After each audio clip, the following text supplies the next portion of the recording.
Биздин коомдо балдар биздин келечегибиз, балдарым менин бактыгым деген сыяктуу көп сөздөрдү угуп калабыз. Азыркы ата-энелерде бизде чоң жоопкерчилик турат.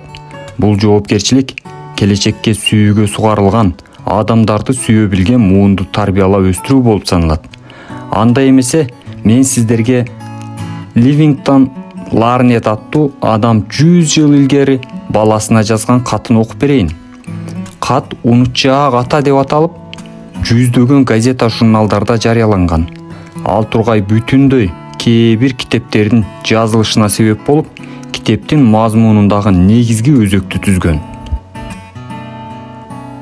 Унутчаак ата. Ливингстон Ларнет. Укчу балам, мен мунун баарын сен уктап жатканда айтып олтурам. Жумшак беттериңди кичинекей алаканыңа коюп, тармал чачтарың бешинеңдин терине жабышып, мойтой уктап жатасың. Мен сенин бөлмөңө жашырынып кирдим. Бир канча минут мурда гезитимди кучактап китепканамда олтурганда мени өкүнүчтүн толкуну каптап кетти. Мен сенин уктоо бөлмөңө күнөөлүү кирдим. Мен сага өтө катаал болгонумду ойлондум. Мен сенин мектепке жөнөгөнүңдө жүз арчыга эптеп эле жүзүңдү сүрүп койгонуң үчүн уруштум. Бут кийимиңди тазалабаганың үчүн кейип кепчидим.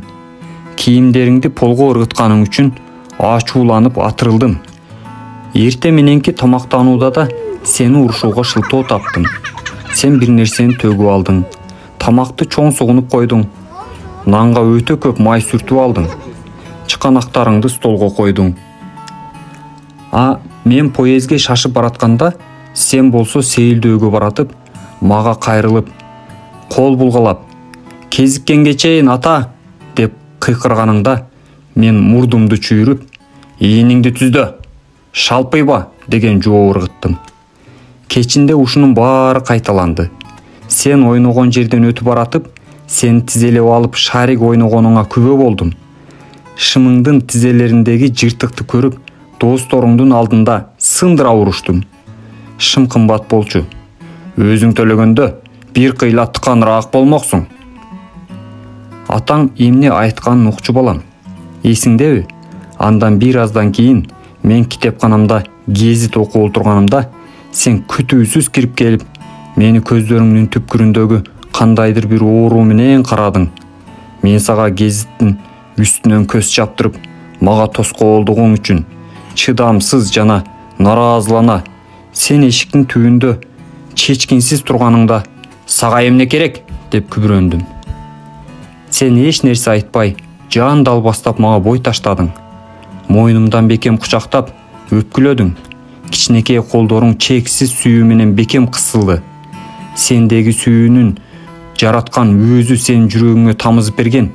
Сенин сүйүүң биздин кастарлоого муктаж эмес. Аны биздин орой мамиледа өчүрө албайт. Андан кийин сен чыгып кеттиң.